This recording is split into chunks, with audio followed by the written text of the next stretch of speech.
ಮಹಿಳೆಯರು ಇಂದಿನ ಆಧುನಿಕ ಯುಗದಲ್ಲಿ ಪ್ರತಿಯೊಂದು ಕ್ಷೇತ್ರದಲ್ಲೂ ಪುರುಷರಿಗೆ ಸಮಾನವಾಗಿ ನಿಲ್ಲುವ ಪ್ರಯತ್ನವಿದೆ.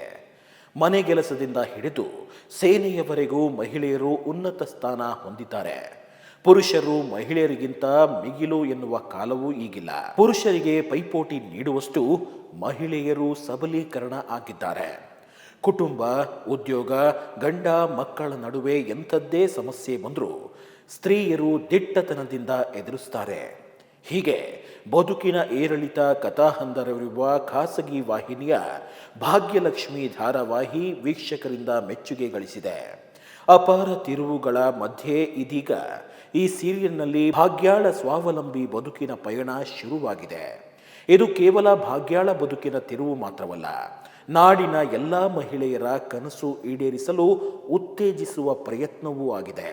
ಅದಕ್ಕಾಗಿಯೇ ನಾನು ಭಾಗ್ಯ ಅನ್ನುವ ಅಭಿಯಾನ ಆರಂಭವಾಗಿದೆ. ಭಾಗ್ಯ ತನ್ನ ಕುಟುಂಬದ ತಳಪಾಯವನ್ನೇ ಅಲುಗಾಡಿಸುವಂತಹ ಸತ್ಯಕ್ಕೆ ಮುಖಾಮುಖಿಯಾಗಿದ್ದಾಳೆ.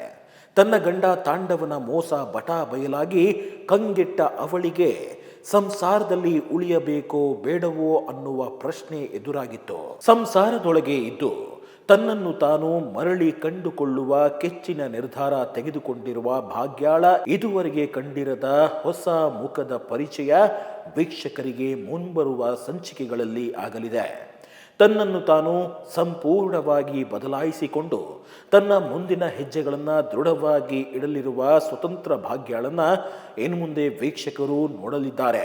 ಭಾಗ್ಯಾಳ ದಿಟ್ಟ ತಿರುವಿನ ಕ್ಷಣವನ್ನ ಸಂಭ್ರಮಿಸಲು ಖಾಸಗಿ ವಾಹಿನಿ ನಾನು ಭಾಗ್ಯ ಅನ್ನುವ ಅಭಿಯಾನವೊಂದನ್ನು ಆರಂಭಿಸಿದೆ. ಈ ಅಭಿಯಾನಕ್ಕೆಂದೇ ಐ ಆಮ್ ಭಾಗ್ಯ ಅನ್ನುವ ಹ್ಯಾಶ್ಟ್ಯಾಗ್ ಆರಂಭಿಸಲಾಗಿದೆ. ಇದರ ಮುಖಾಂತರ ಎಲ್ಲ ಹೆಣ್ಣು ಮಕ್ಕಳನ್ನ ಸಮಾಜದ ಒತ್ತಡಗಳನ್ನ ಮೀರಿ ತಮ್ಮ ಕನಸನ್ನ ಬೆನ್ನತ್ತುವಂತೆ ಉತ್ತೇಜಿಸುವುದು ಕನ್ನಡದ ಖಾಸಗಿ ವಾಹಿನಿಯ ಉದ್ದೇಶ.